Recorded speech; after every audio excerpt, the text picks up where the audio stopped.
Super. Bon, bonjour, bonsoir à toutes et à tous. Donc, ce soir pour nous, on se retrouve avec Mathilde, à qui que je t'ai invitée pour partager un petit peu de toi. Pour ceux qui me connaissent, qui me suivent, vous savez que c'est vraiment un espace que j'aime vraiment offrir pour vous inspirer euh, dans le cheminement de chacune. En l'occurrence, on travaille surtout entre femmes. Et je n'ai vraiment, voilà, là, le timing était bon avec toi, Mathilde, vraiment à t'offrir cet espace que tu as bien voulu accepter pour un petit peu partager de ton cheminement, de ta vérité. Donc, pour ceux qui ne me connaissent pas, moi, c'est Kitrine, je suis thérapeute, plein de choses, coach de vie, prof de yoga. Et surtout, en fait, pour me définir, ce que j'aime vraiment maintenant dire, c'est je suis un peu gardienne de ces espaces bienveillants pour finalement vous accompagner vers une encore plus belle version de vous. Je l'aurais dit comme ça, je ne sais pas ce que tu en penses. Et dans cet espace, là, on en parlait tout à l'heure avec toi, je voulais vraiment voilà, te laisser parler, te laisser partager un petit peu de ton histoire et ton cheminement pour vraiment, je trouve que c'est important de partager déjà notre entourage et j'allais dire avec humilité au monde entier, euh, ouais, ton chemin vers un mieux-être, vers la guérison. Est-ce que tu es d'accord avec ça, avec cette vision? Ouais. Et voilà, est-ce que j'étais en train de me remémorer, peut-être tu peux me raconter un peu comment on s'est rencontrés. Donc, toutes les deux, on est en Martinique, hein. On est quasiment voisines, mais on fait quand même l'interview sur Zoom le soir, sans le soleil quand même. Et ouais, peut-être me raconter comment on s'est rencontrés et qu'est-ce qui t'a donné envie à un moment donné de dire, ah, tiens, on va faire un petit bout de chemin ensemble, un petit bout de cheminement ensemble et un petit peu tout ça, ouais. Ouais, pas de souci. Donc moi, je suis en Martinique effectivement depuis 2 ans et demi, bientôt 3 ans. Et on s'est rencontrés avec le yoga parce que j'avais des copines qui y allaient et qui ont dit, allez, viens, tu vas voir, c'est super. Voilà, donc j'y suis allée un peu par hasard au yoga. Et en même temps, comme tu répètes souvent, il y a pas de hasard et heu et effectivement, c'était quelque chose qui m'appelait depuis, un moment. Déjà pour le côté physique parce que moi j'ai un passé de gymnaste et je recherchais, vraiment ce côté, souplesse, équilibre et cetera. Enfin, un petit quelque chose d'équivalent que j'ai toujours eu du mal à retrouver. Et surtout parce que, avant de venir en Martinique en 2019, c'est une année, qui a été, assez challengeante pour moi avec, pas mal de souffrances au niveau psycho notamment. Et à ce moment-là, j'avais, du coup eu recours à un suivi avec, une psychiatre et qui faisait de la psychothérapie et déjà j'avais senti que en fait, j'avais ce besoin d'accompagnement et puis ça s'est interrompu parce qu'on partait et j'étais un petit peu restée sur, ma faim. Ça m'avait ouvert, en fait, j'avais l'impression d'avoir, ouvert, la boîte mais à peine commencé à regarder sur le dessus, j'avais vu un peu le travail qu'il y avait à faire et puis on était parti, voilà.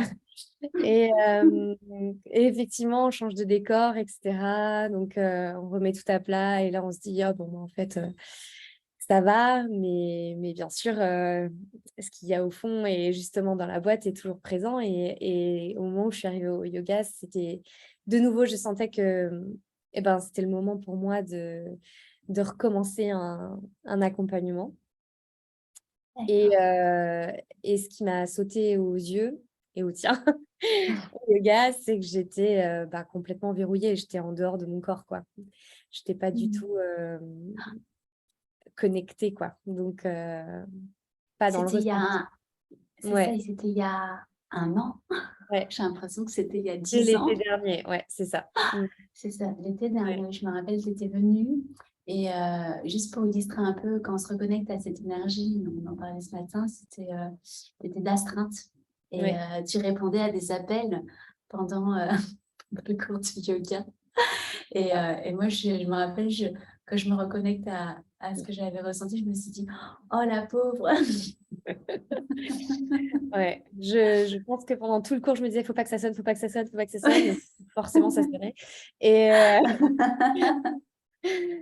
et voilà. Et du Hmm. coup, j'ai bien senti que il y avait un truc qui se jouait et que pour moi, c'était peut-être quand même le canal parce qu'on utilisait aussi le corps Oui. et, et que, en tout cas, par le mouvement, je sentais que pour moi, c'était peut-être plus facile d'accéder que par d'autres vecteurs comme la méditation, où j'ai mon ami qui m'avait beaucoup Oui. sollicité parce que lui a médité, médite de temps en temps et voilà, et bien sûr j'avais essayé mais c'était pour moi encore plus stressant qu'autre chose parce que j'y arrivais pas et donc du coup j'avais l'impression de ben voilà que ça me mettait en échec et finalement ça avait plutôt tendance à exacerber les choses plutôt que de m'apaiser Hmm. et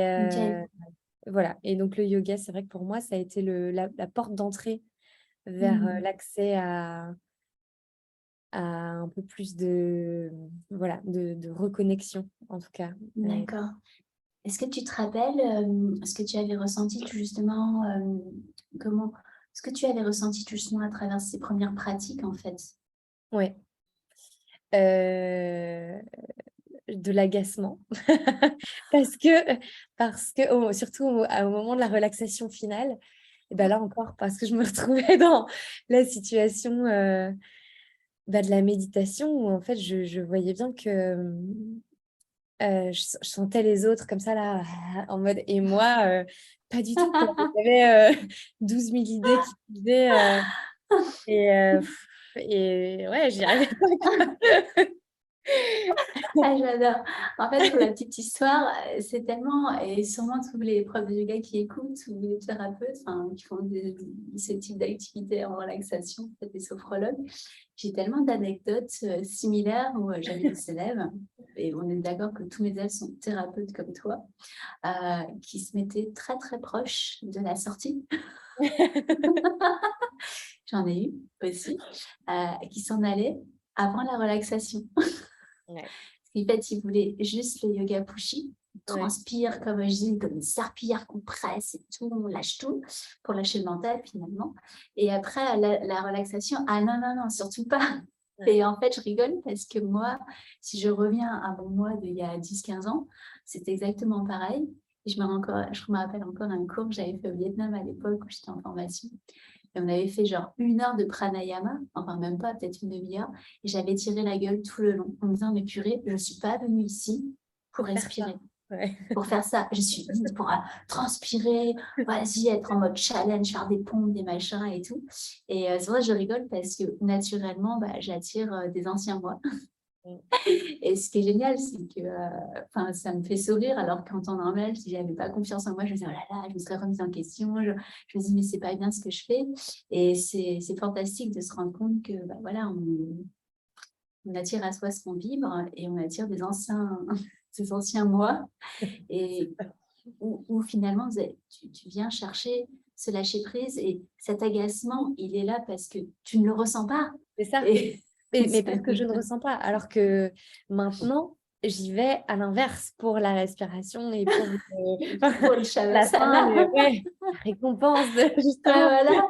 Et là, tu peux vraiment de te toute partie lâcher. celle qui agace les nouvelles. Mais c'est exactement ça. Et c'est fantastique de voir que en si peu de temps, on arrive à changer un peu de perspective, de paradigme, comme je dis, et à apprécier des choses qui nous agaçaient au début. Mm. Et dans la relation amoureuse, c'est le contraire. Les choses qu'on aime au début, ça nous agace. Ça, je digresse. Mais super. Et je me rappelle vraiment de ces premiers cours. Et le déclic, tu me diras si ça aussi, ça a été pour toi à ce moment-là où tu m'as contacté par la suite. Je me rappelle qu'à la fin des cours de yoga, on a bien discuté. Donc ça, c'était avant que j'ai le bébé et que je trace pour entrer voir le bébé. Euh, et souvent, je prends le temps de partager ma vérité. Et c'est ces espaces-là, bah là, justement, qu'on partage ensemble. Où, je suis très honorée aussi que tu acceptes de partager ta vérité, c'est pas toujours évident. Et c'est quelque chose qui moi, m'a libérée de... Je me rappelle encore, je racontais que voilà, je faisais du sport à outrance, que j'avais besoin de ça pour me défouler, pour lâcher au niveau du mental, et je savais pas faire autrement qu'en allant dans le pushy, la compétition, voilà, le truc extrême. Et c'est là où tu as tendu l'oreille, parce qu'on ne sait pas trop à l'époque, et que ça a fait tilt. Ouais. Est-ce que c'est comme ça que tu l'as ressenti aussi? Ouais, exactement. C'était exactement ça. Tu partageais, voilà, il y avait deux, trois thèmes, mais principalement effectivement sur ces schémas-là à fond, j'y vais, j'ai un but, j'ai mon objectif et j'y vais coûte que coûte, quoi. Et peu importe, mon corps, il est là pour me porter et il doit m'amener là où j'ai décidé de m'amener. Et voilà, et ça se solde effectivement parfois par des blessures. Pareil. Et ça a été nos cas. Et effectivement, ça a énormément résonné en moi. Et finalement, ça a été la première fois une blessure physique, la deuxième fois aussi. Et puis après, c'était un état quasi de burn-out, en fait. Donc, c'était plutôt Mm. mental. Mais finalement, c'était les mêmes choses qui se jouaient. Et j'avais commencé à prendre conscience de ces cycles qui se répétaient. Euh, Mm. notamment grâce voilà, au suivi avec la psychiatre. On avait pu mettre le doigt dessus, mais j'avais aucune idée de comment, qu'est-ce que je pouvais Oui, faire finalement pour sortir de ça. d'accord. Et c'est ça qui m'a intriguée, en fait. Et je me suis dit, je sentais que j'avais besoin d'y retourner pour creuser. Mm. Mm. Euh, et donc voilà, je me suis dit, bah, finalement, le yoga, c'était quand même de mieux en mieux. À chaque fois qu'on y allait, voilà. Donc du coup, je me suis dit, ben, essayons. C'était là, en fait. Comme tu dis, on est presque voisines. C'est à 5 minutes de la maison. Rien que le cadre aussi, ça m'apaisait, en fait, quand j'arrivais aussi au yoga, etc. Et je me suis dit, bah voilà, c'est vraiment ce que je recherche. Donc, allons-y. D'accord.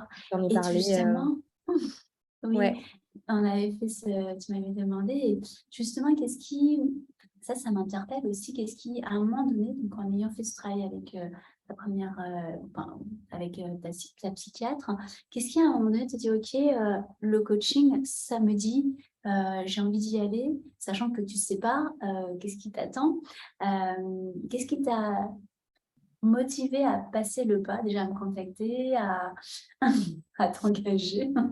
Euh, Bon, je suis assez fonceuse de nature. Donc, en général, quand il y a des choses, je sentais qu'il fallait que je fasse quelque chose. Ça, c'était assez D'accord. évident. Et voilà, il y avait c'était le bon timing et il y avait un feeling. Et effectivement, le fait que ça résonne, voilà, je me suis dit, bah, ouais, enfin, c'était assez évident en fait. Et après, Ok. on a eu ce call.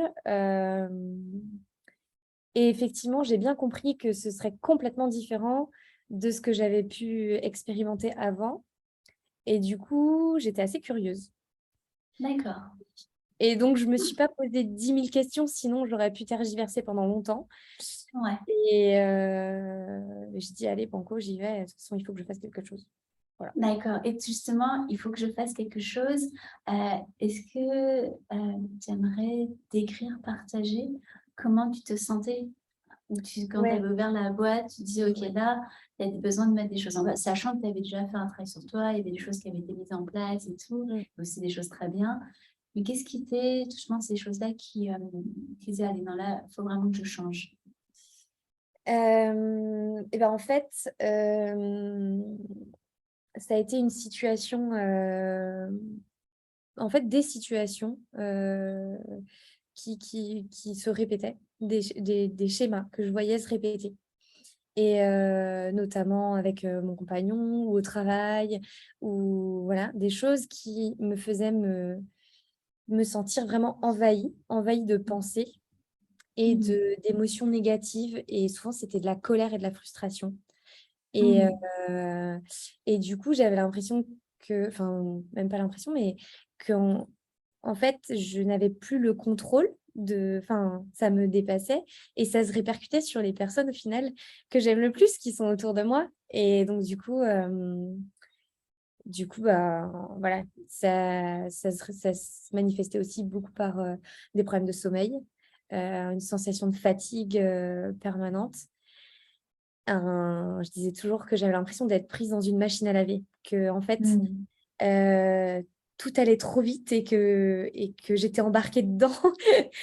Et voilà, donc j'avais vraiment ce désir de sortir de ça. Voilà. Mmh. D'accord. Et oui, voilà, une grosse fatigue, des insomnies. Je me Ouais, sais plus si tu avais d'autres somatisations qui revenaient. beaucoup de douleurs, dans les cervicales et le haut du dos. Ça D'accord, ok. c'est, Ah oui, c'est vrai. mmh, Ah oui, oui, c'est vrai. D'accord. Ouais, c'est déjà pas mal. souvent ça, Ok. voilà. Mmh. Et quelle a été, bon, j'allais dire, faisons le raccourci maintenant. Et comment tu te sens maintenant? Mieux, beaucoup mieux. Beaucoup mieux, je dors, déjà. Ça m'arrive Hmm. encore de me réveiller la nuit, mais en tout cas, je me rendors beaucoup plus facilement. Hmm. Heu, les schémas, ils peuvent réapparaître, mais je les identifie, beaucoup plus rapidement et surtout, j'ai des outils pour, switcher, en fait, rapidement. Donc ça c'est voilà, ça c'est vraiment, précieux. Ouais, Et c'est super. ouais. Je taquinais parce que je faisais un petit spoiler alerte, je sais pas comment on appelle ça, où je raconte déjà la fin C'est avant de ça. faire le chemin, mais c'est une petite gratification.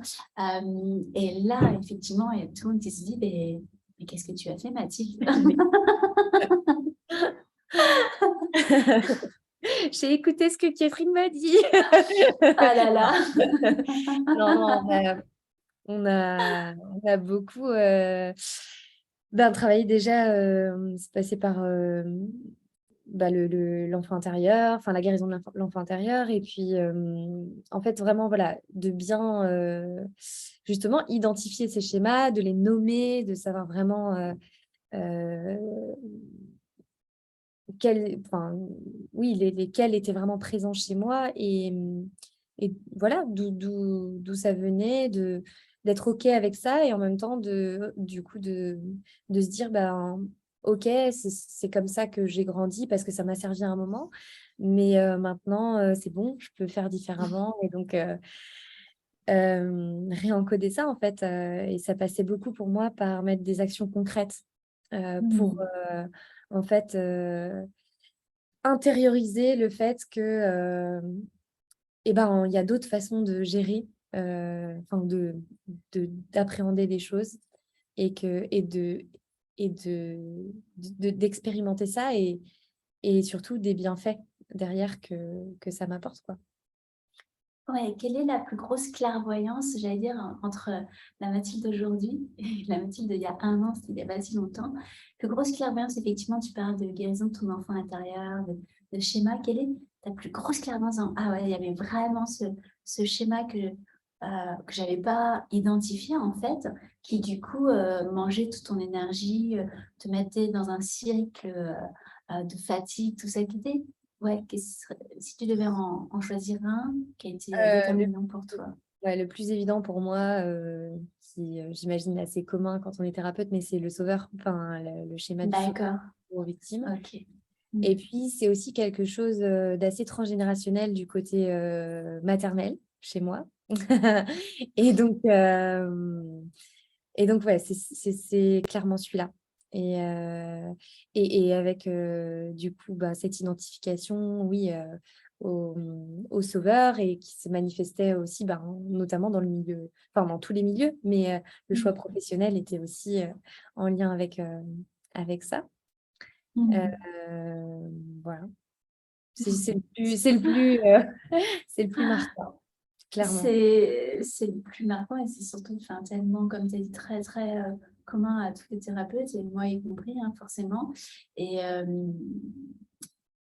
en termes de ressenti, je sais plus, quand je disais Joe Dispenza, pour ceux qui le connaissent, vibratoirement, parce qu'on parle Mm. beaucoup de vibration, d'énergie, de ressenti, ce qui est j'allais dire, tellement une évidence quand on l'expérimente, et ça paraît tellement ésotérique en même temps. Et pourtant, c'est tellement quelque chose de palpable, même si, de vrai, je ne sais pas comment le déposer, que la culpabilité, c'est vraiment l'émotion qui nous descend directement, la plus énergivore, celle qui nous, j'allais dire, dévalorise tellement intérieurement et qui nous mange littéralement, qui nous empêche de dormir, qui fait qu'on ne fait pas les choses depuis l'espace de notre cœur et de notre âme, mais on fait vraiment les choses en projetant des attentes sur les autres. Un petit peu ça, et en mettant sa cape de superwoman, c'est dire, allez, on y va, on fonce. En plus, c'est très fonceuse, ce qui est aussi une qualité. Mais là, ça en devient effectivement, là, c'est oxydant, comme je dis, ça oxyde. Oui, c'était vraiment ça, en fait. J'allais jusque, je donnais, je faisais beaucoup, voilà, pour voilà, un peu tout le monde, etc. Et j'endossais jusqu'à temps d'arriver quasiment au point de rupture, voire au point de rupture. Alors, le passé faisait que je m'arrêtais peut-être un tout petit peu plus tôt. Mais là, le but, c'était vraiment de même pas rentrer dans ce schéma-là, en fait. Et donc, voilà. Donc, ça reste une vigilance, bien sûr. Mais en tout cas, j'en ai vraiment pris conscience. Et puis, maintenant, ça me permet de me positionner, en fait, voilà, de mettre, d'exprimer clairement là où je peux aller, où je suis d'accord, et là où non. Voilà, les Super. fameux grands oui, les grands non. J'adore. Et justement, là, dans ces personnes qui nous écoutent, qui s'identifient un peu au rôle de sauveur, et je veux dire, on est toutes là-dedans, et moi la première, c'est pas pour rien qu'on a fait ce travail ensemble. Si tu rencontrais une copine qui est complètement identifiée au rôle de sauveur, qu'est-ce que tu pourrais lui déposer comme conseil, en fait? Qu'est-ce que tu aimerais dire à tous ces thérapeutes qui sont dans le rôle du sauveur, et j'allais dire, dans le rôle du sauveur, comment on pourrait te décrire concrètement qu'est-ce que ça veut dire en tant que thérapeute quand on est complètement identifié au sauveur? Dans quel travers on tombe quand on est dans le rôle du sauveur en tant que thérapeute? On va avoir tendance à faire pour l'autre, mais à faire pour l'autre, à même des fois anticiper ses besoins, ou essayer de... Voilà, et en fait, je crois qu'il y a une phrase de Mandela qui dit ça, tout ce qui est fait pour moi, sans moi, me nuit. Et en fait, c'est une phrase qui, je trouve, est assez parlante, parce que des fois, à vouloir bien faire pour l'autre, on passe à côté de ce que l'autre a réellement besoin, finalement, parce qu'on n'est pas l'autre et que c'est des projections. Et donc, voilà. Et en même temps, c'est pas forcément rendre service à l'autre non plus, parce que ça crée une dépendance, en fait. Et ça, c'est le modèle, effectivement, en tout cas en médecine, qui nous est enseigné. Et moi, qui a pu me faire souffrir dans le passé, parce que, parce que finalement, voilà, on passe du sauveur à potentiellement la victime, et après le bourreau, ou l'inverse, mais on passe par les trois, quoi. Exactement. Et voilà, et donc, Exactement. et voilà, et c'est vrai que maintenant j'ai fait un choix professionnel où vraiment, le but, c'est pour moi d'être... vraiment de créer un partenariat avec le patient, où en fait on est plus comme un guide, où on l'accompagne, et c'est d'égal à égal, main dans la main, et j'essaye de les accompagner, et en même temps en me disant que quelque part ce patient il m'apporte aussi quelque chose, et je grandis en même temps que lui, finalement.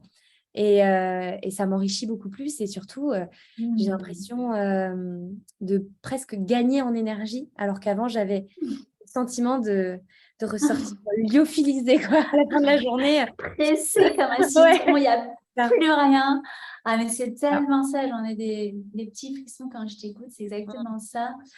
Cette porte d'entrée, quand tu identifies effectivement que voilà, effectivement, dans l'ancien paradigme, on nous enseigne d'être en mode sauveur, c'est-à-dire le rôle du parfait, la blouse blanche et ces paroles d'évangile, hein, un petit peu ça. Et effectivement, humainement, toi, quand tu l'expérimentes, ben, c'est hyper fatigant, énergivore.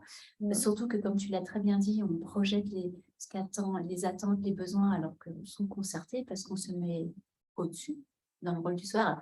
Il y a un côté très noble, parce que je me rappelle, j'avais une amie qui m'a dit: ah, mais toi, Catherine, toi, tu t'es surtout identifiée à la victime. J'ai fait, bah, tu sais, on passe de victime et le lendemain, on est bourreau. Alors ça, les gens, ils n'aiment pas du tout, hein. En session de guérison, quand tu Le dis, bourreau. mais tu es au courant que l'un ne va pas sans les deux autres. Ah non, non, moi, je suis sauveuse, mais je ne suis pas bourreau et encore moins victime.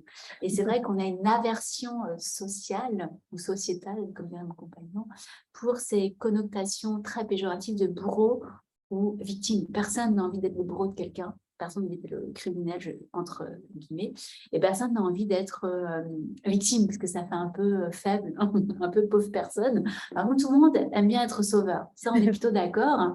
Sauf que, très bien, comme tu l'as illustré, c'est que quand tu cherches à anticiper le besoin des autres, et ce qui est valable avec tes patients, c'est valable avec tes amis ou ta famille. C'est ça qui est génial. Quand on soigne d'un côté, c'est transverse et ça va soigner dans les autres. Et en fait, tu te rends compte, tu crées une dépendance à vouloir sauver, sauver, sauver, ça crée une dépendance. Et le jour où tu ne cherches plus, enfin, tu n'es plus là en tant que pour une seule raison, la personne, comme tu as créé un lien de dépendance thérapeutique ou affective, elle dit, mais elle est où la personne? Et donc, elle va, du coup, dire, ah, elle est méchante, elle ne s'occupe plus de moi, elle ne me sauve plus. Donc, tu vas devenir un bourreau. Et donc, cette personne va, entre guillemets, te harceler, ou, comment dire, créer une dépendance que tu ne Ouais. veux plus. Et tu deviens victime. Et c'est ça qui est génial, c'est que... Pardon? Qui culpabilise et donc qui Et tu culpabilises descend et là, ça te l'énergie. descend. Et ça devient un cycle infernal et on dort plus et on imagine et tout. Et c'est là où c'est hyper intéressant parce que tout le monde l'entend, cette histoire de triomphe de Cartman et tout machin. Ok, oui, je suis sauveur, oui, je suis victime, mais qu'est-ce qu'on en fait en fait? Et c'est important aussi d'identifier concrètement comment ça se joue et de se rendre compte que c'est la même chose quand, moi, je parle pour moi, on invite des amis, on veut que tout soit parfait, on veut que tout le monde soit bien, on veut même contrôler jusqu'aux conversations. Et là, ça devient très souvent quand on est dans ce rôle de sauveur, en fait, on est contrôlant. Et derrière, en fait, on lâche pas prise et surtout, on ne profite pas. On ne profite pas du tout du moment. Et derrière, en fait, on s'énerve, on s'agace, on stresse. Donc, on devient bourreau de nos invités.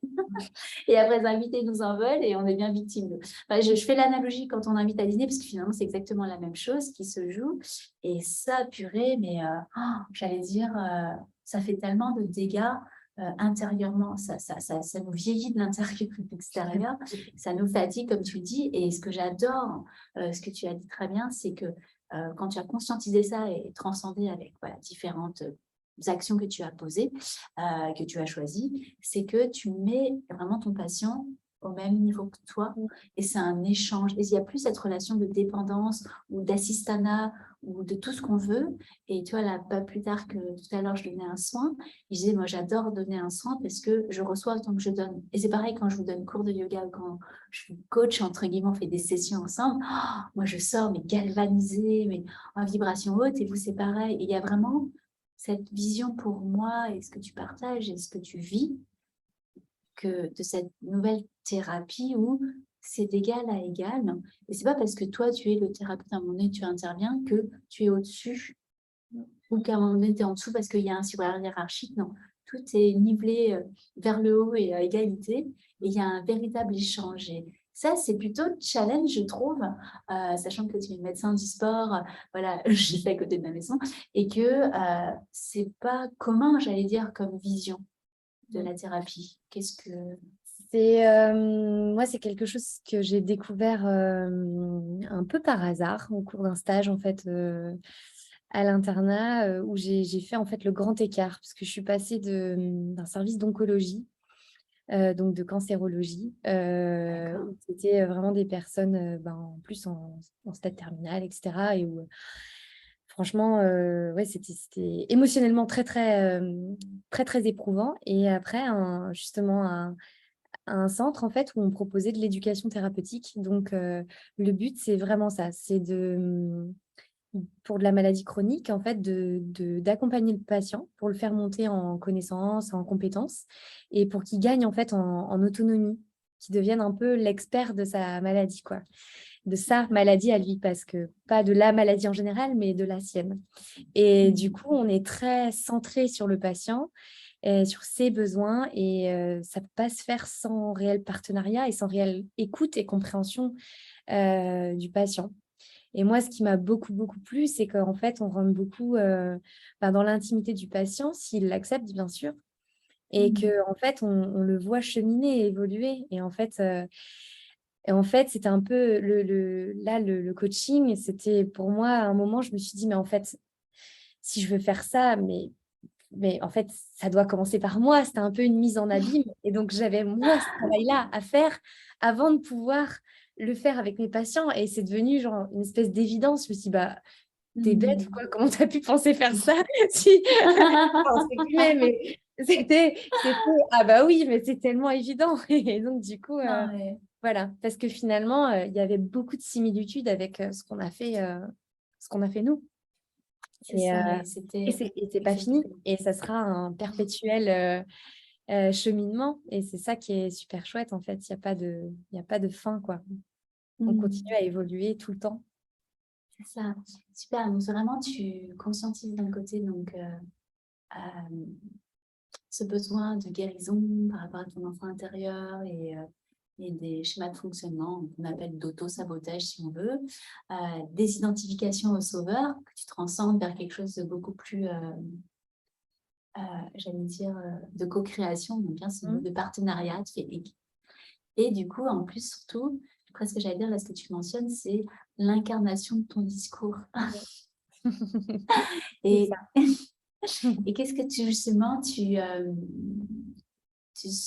cultives et que tu souhaites incarner et que tu incarnes déjà? Quelle est ta vérité par rapport à ça, justement, en tant que thérapeute et en tant qu'être humain, après ce que j'allais dire? Ben oui, c'est vrai que j'ai la chance d'être dans une structure où déjà je travaille avec d'autres professionnels aussi, pas que des médecins en fait, avec différents corps de métier. Et c'est vrai que c'est un type une approche en tout cas, qui en Martinique est pas très développée.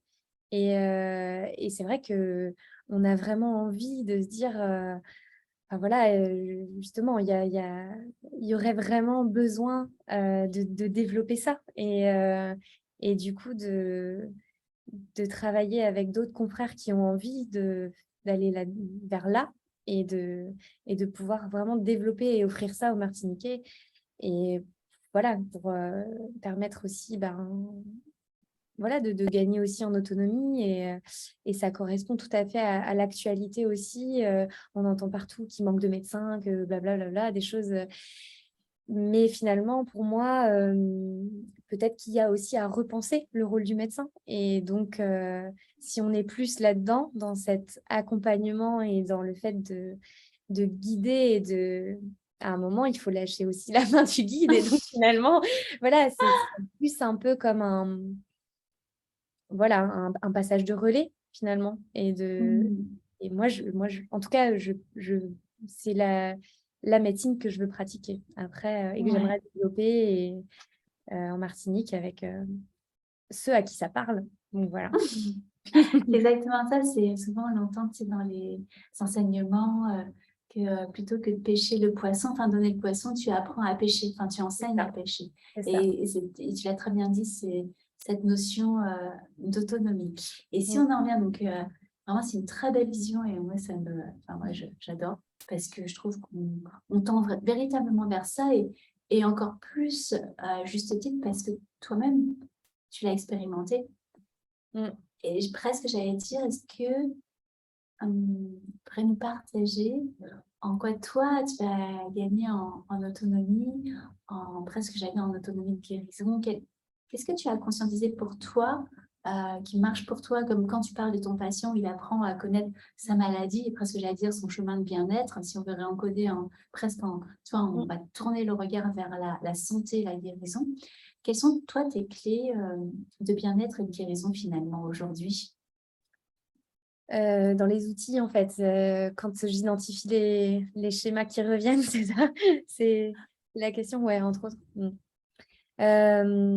Donc déjà, ça va être vraiment quand je sens que ça commence à bouillonner là et qu'il y en a un peu trop dans la tête, c'est de me dire stop là, justement, on fait une pause et redescendre dans le corps, dans les sensations.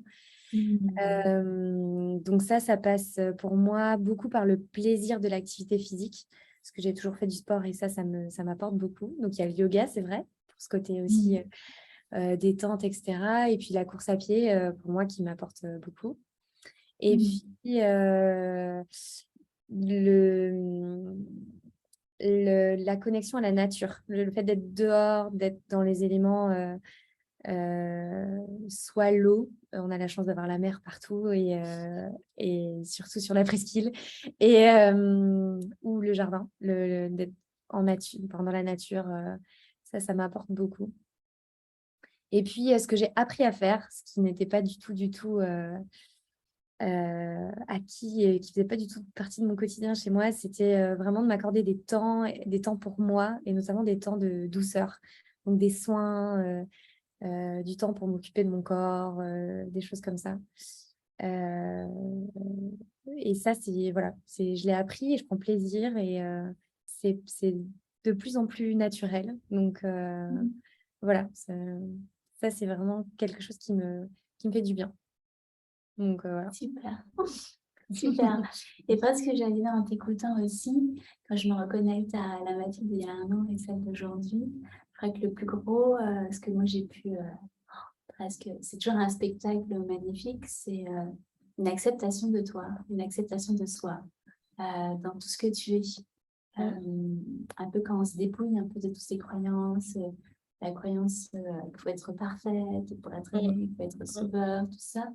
Une grosse acceptation de toi et d'accepter de déposer ta vérité, un peu comme tu le fais ici. Et pas toujours évident. Est-ce que ça résonne en toi? Que ça a été un des Oui. trucs déterminants aussi? Oui, alors c'est toujours challengeant pour moi hein, de C'est faire normal. ça, mais enfin, ça devient de plus en plus aisé et surtout, je me rends compte que j'ai plus de capacité aussi à évoquer ce que je ressens et pas. Je restais beaucoup en surface en fait et là j'arrive beaucoup plus à juste voilà déposer et puis me détacher de ce qui va être éventuellement pensé ou pas. Enfin voilà, c'est juste c'est là et c'est comme ça. Voilà. Exactement, et c'est Ouais. tellement important. Et j'allais dire, est-ce qu'en termes de libération de ton énergie, est-ce que c'est pas le truc le plus important presque Ouais, de je me t'autoriser? sens beaucoup plus légère par rapport à ça. Ouais. Voilà, c'est sûr. Je me suis enlevé quelques boulets qui étaient là depuis un moment. Voilà. Et ça, j'adore parce que et c'est vrai que ça, enfin, je veux dire, on est aussi presque, j'allais dire, le symbole et dans le sens où depuis toujours, en fait, je me suis dédiée aux thérapeutes et je trouvais ça génial de chouchouter les gens qui chouchoutent les autres. Je trouve que c'est double récompense, double effet. Et, et qu'est-ce que justement toi tu expérimentes le fait de, ça en anglais ça s'appelle le ripple effect ou d'avoir pris, de t'être offert cet espace en fait pour prendre soin de toi. C'est pas toujours évident effectivement en tant que thérapeute hein, et disons ok j'ai un travail à faire, je m'autorise, je m'offre un accompagnement avec quelqu'un. En l'occurrence c'était moi. Et comment ça s'étire en fait autour de toi tout justement? La première, enfin comment dire, la chose la plus évidente et la plus rapide, ça a été vraiment avec mon compagnon ou Oui. dans la relation où voilà, où c'était du coup c'est encore plus fluide et on est encore beaucoup plus complices qu'avant. Voilà, on a remis sur beaucoup de fun en fait. Et, Ouais. et du coup, voilà, ça c'était vraiment le gros cadeau et assez rapide. Mm. Et il me fait souvent justement un retour là-dessus et où voilà, il est aussi super content voilà, de me voir évoluer et d'avoir fait ce cheminement. Mm.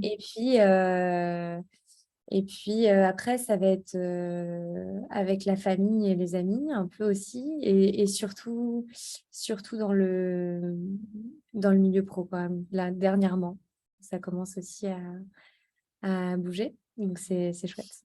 En fait, là, j'ai l'impression que moi, je fais plus grand-chose, mais je constate les changements.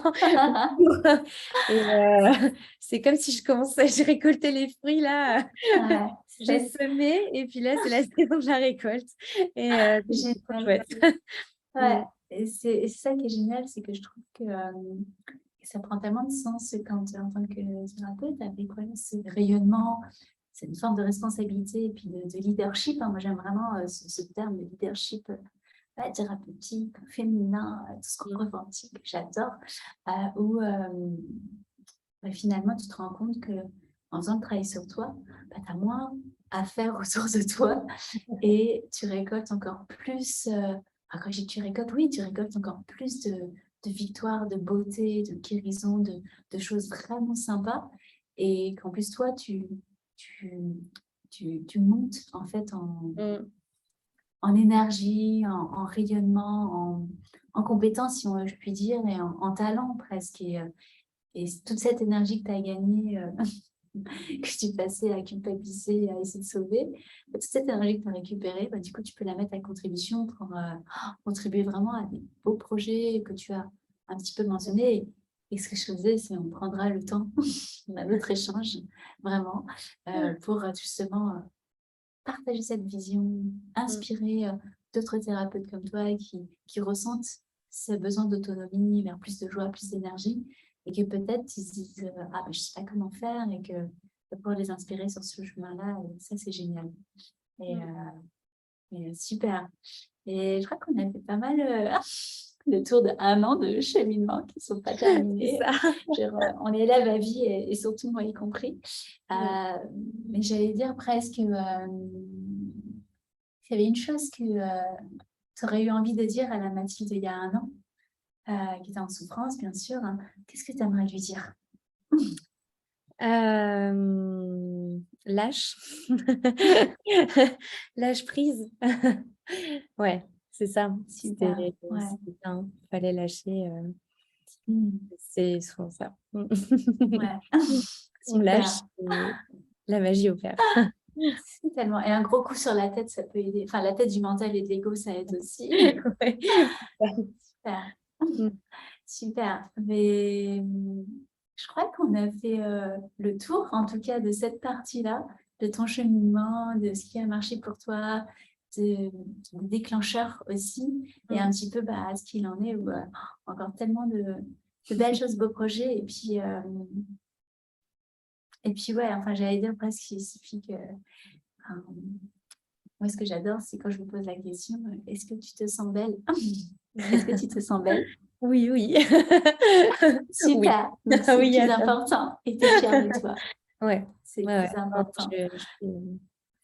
et ouais. Non, non, le, c'était le bon moment au bon endroit. Super. Eh ben, merci beaucoup, beaucoup, beaucoup, beaucoup. Tellement. Et à toi. Depuis l'espace de mon cœur. Avec plaisir. C'est c'est aussi pour ça, quand je me lève, et ouais, c'est pas toujours évident, mais ça donne beaucoup, beaucoup de profondeur à tout ce qu'on fait. les sens du terme. Et puis, surtout, je trouve que ça, j'allais dire rester à l'affût parce que c'est pas terminé. Il y a tellement de choses avec les filles du groupe, on co-crée, on a beaucoup de visions, on a envie de contribuer véritablement à notre humble niveau, humble espace. On a véritablement envie de contribuer à un monde meilleur et on collabore, on co-crée, on pose des visions. Donc, restez connectés. Merci beaucoup de nous avoir regardé, écouté. On va voir sous quel format on diffuse tout ça. J'espère que notre message de Mathilde vous a inspiré. J'allais dire, n'hésitez pas à la contacter si vous avez des questions. Mais pas trop, parce que vous avez compris qu'elle sait dire non. Et oui, je taquine. Et n'hésitez pas à commenter, si ça trouve une résonance. Et puis surtout, restez connectés parce qu'on va continuer à faire bouger des choses à notre niveau, dans notre espace. On va continuer à co-créer et à offrir des espaces d'échange et de connexion de cœur à cœur parce que c'est vraiment ça dont on a besoin aujourd'hui. Voilà, est-ce que tu es d'accord avec ça, Mathilde? Tout à fait, Jean-Pierre. Merci, au revoir. Bon, merci encore infiniment. Ouais. Je te souhaite une belle soirée aussi. Et puis, Encore merci pour tout cet accompagnement et puis à très vite. avec plaisir. Gros bisous.